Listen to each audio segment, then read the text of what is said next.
ससुराली वक्त तक का। हाँ बाबूजी। क्या चल रहा है त्रिपुरारी? बाबूजी चारों तरफ तोड़ फोड़ और आगजनी हो रही है। विधवाओं के सर पर ओलों की तरह पत्थर पड़ रहे हैं बाबूजी। ये हम क्या देख रहे हैं? अरे बाबूजी ये सब कहाँ हो रहा है और कैसे हो रहा है? हमको तो कुछ समझ में नहीं आ रहा है। अरे कौन सी बात पर विश्वास नहीं हो रहा, बोलो तो। बाबूजी वो विधवा को बचाने के लिए विप्लव बाबू भी बीच में आ गए। उनको लोगों के पत्थरों से बचाने के लिए खुद ही पत्थर खा रहे हैं। क्या? हमारे सामने की बात है बाबूजी, हम उनको देख रहे हैं। उनको बहुत ही चोट लगी हुई है बाबूजी। पागल हो गए हो क्या? विप्लव वहां पे कैसे पहुंच सकता है? अरे बाबूजी हम आपसे झूठ थोड़ा बोलेंगे। हम चाहते हैं लेकिन हम जो देख रहे हैं उसके साथ विप्लव बाबू ही हैं। तो खड़े खड़े बकवास क्या कर रहे हो? जाकर उसको बचाओ, बचाओ उसको और उस मूर्ख को घर लेके आओ, जल्दी, बहुत जल्दी। जो हुक्म जी।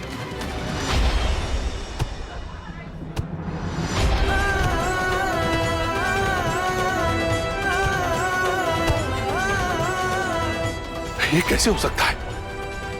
बाबूजी सब ठीक तो है?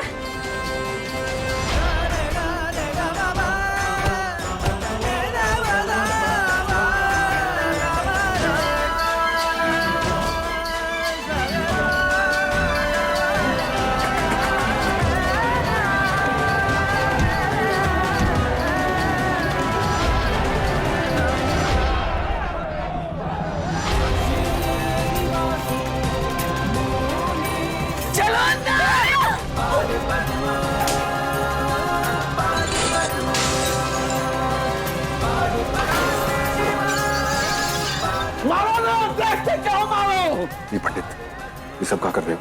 भाई जानते नहीं हो का? ये विप्लव बाबू हैं, महंत दशरथ त्रिपाठी जी का पोता। ये को तुम धर्मी और संस्कार विहीन बोल रहे हो। जबान गल के गिर जाएगा तुम्हारा। अब हमारी तरफ ही टकटकी लगा के क्या देख रहे हो? जाके रोको ही लोगों को, अगर कौन अपशगुन बोले ना। जानते नहीं हो का दशरथ त्रिपाठी को?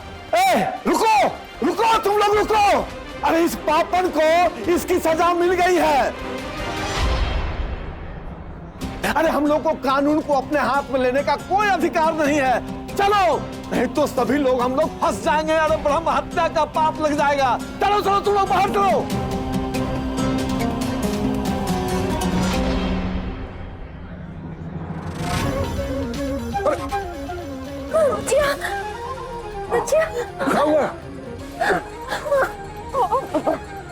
क्या हुआ? ठीक है। कौन था ये? उस देवता जैसे आके हमने बुचिया को बचा लिया।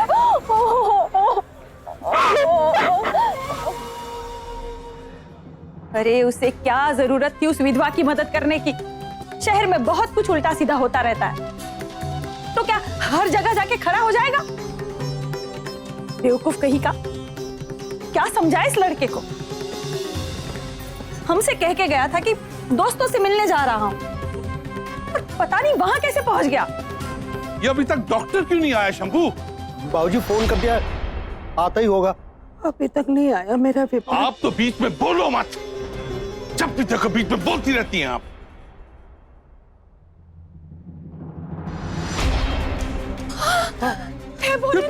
मेरा बच्चा कितना कौन मार दिया हमारे बेटे को? देखो खून निकल रहा है, चोट लगी है, देखो। विप्लव भाई विप्लव, ये कांच हसन लगाए हुए हैं, इसको ऊपर लेके जाओ ना। और शंभू तुम डॉक्टर को फोन लगाओ, उससे पूछो कि कब आ रहा है। जल्दी करो। डॉक्टर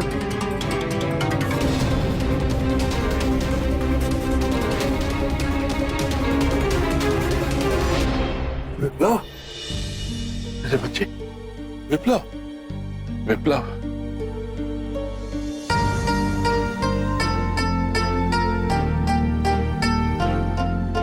भाई को होश आ रहा है।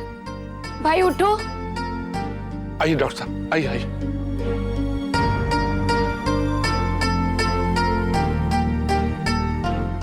कमाल हो आप लोग।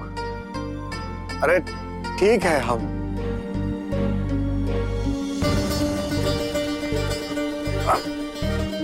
डॉक्टर साहब जरा आराम से। प्रभु हम चौखट के बाहर खड़े होते हैं। ठीक।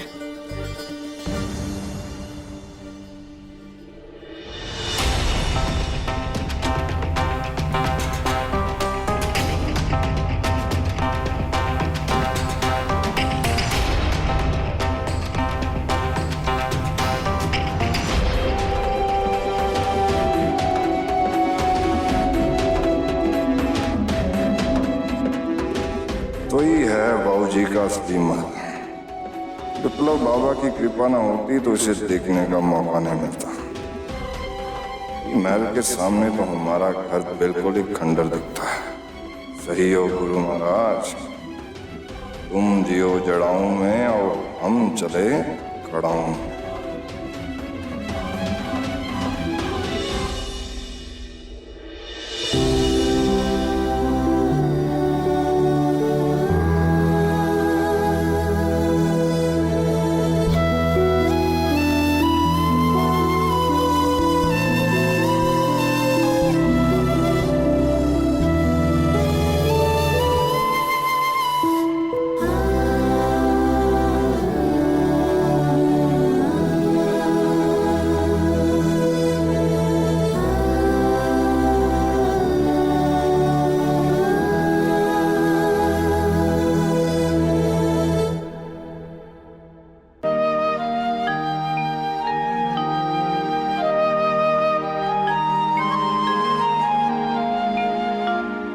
दर्द हो रहा है ना? हल्दी लगा देना, सारा दर्द खींच लेगा। तुम्हारी चोट ठीक हो जाएगी जल्दी। उस चोट का क्या करोगी माई, जो दिल के अंदर लगी है? उस पे लगा पाओगी हल्दी? हम समझ रहे हैं जी तुम्हारी तकलीफ। बाकी तुम काहे चिंता कर रही हो? हम हैं ना तुम्हारे साथ। और बेटा, वक्त से बड़ा कुछ नहीं होता है। वक्त के साथ ना सब ठीक हो जाएगा। माई, तुम ये सब वक्त के साथ भुला सकती हो, लेकिन हम नहीं। जो कुछ भी हुआ है उसके जिम्मेदार हम हैं। सोचे थे वेदी मैडम क्या जाएंगे फूल माला कपड़ा लेकर? किस मुंह से जाएंगे अब उनके पास? सब बर्बाद हो गया माई, सब बर्बाद हो गया। कैसे जाएंगे अब दूसरी बार उनके पास? क्या बोलेंगे हम उनसे?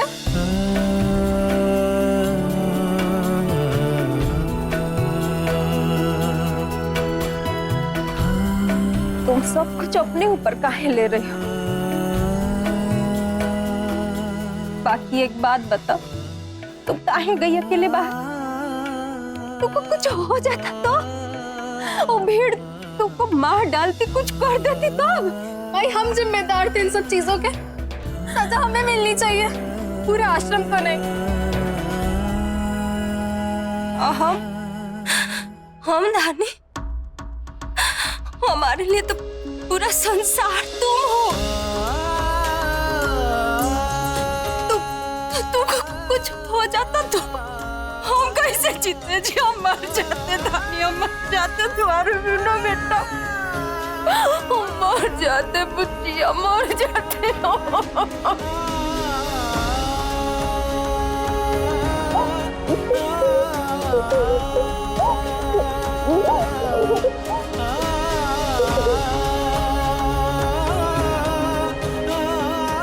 दोनों माँ बेटियां मरने वरने की बातें मत करो। हाँ धानी बेटा, आज तो तूने वो कर दिखाया बेटा जो एक बहादुर लड़की करती है। और बेटा, इसे तो जानबूझकर आग में कूदने की बेवकूफी कहेंगे ना।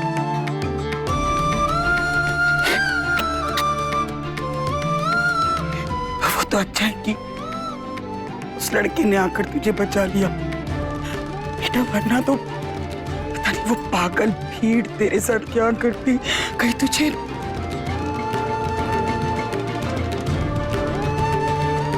बेटा, हम विधि जी से कह देंगे कि उनका काम पूरा नहीं कर सके हम। नहीं बड़ी अम्मा, आप उनसे कुछ मत कहिएगा, हम खुद उनसे बात करेंगे। तो भगवान की तरह आके अब बचा ली हमारी बुच्चिया को दीदी। और नहीं आता तो सोच के भी कलेजा कांप जा रहा है। शांत हो जा।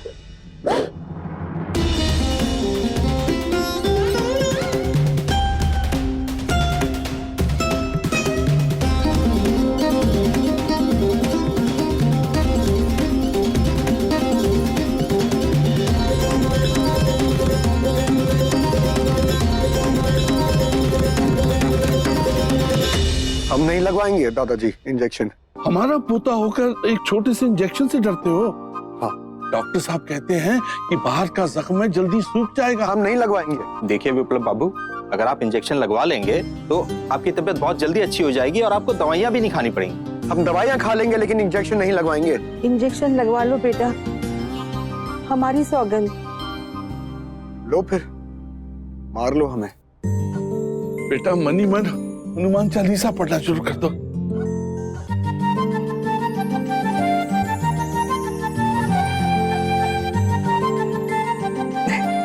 बेटा इंजेक्शन लग गया। हम यूं ही डर रहे थे।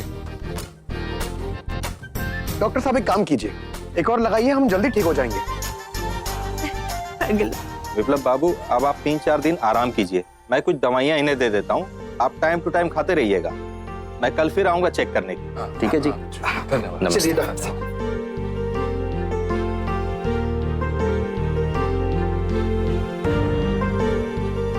बेटा एक बात तो बताओ कि तुम एक छोटे से इंजेक्शन से डरते हो, लेकिन उस पागल भीड़ के सामने उस विधवा के लिए डट कर खड़े हो गए, उस वक्त डर नहीं लगा?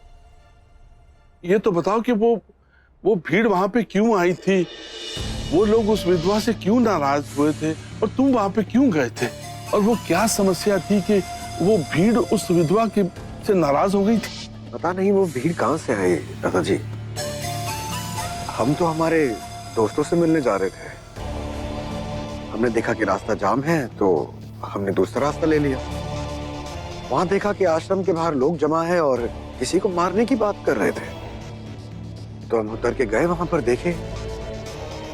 हमको तो पता भी नहीं था कि ये वही लड़की है जिसको हम बचाने पुलिस स्टेशन गए थे।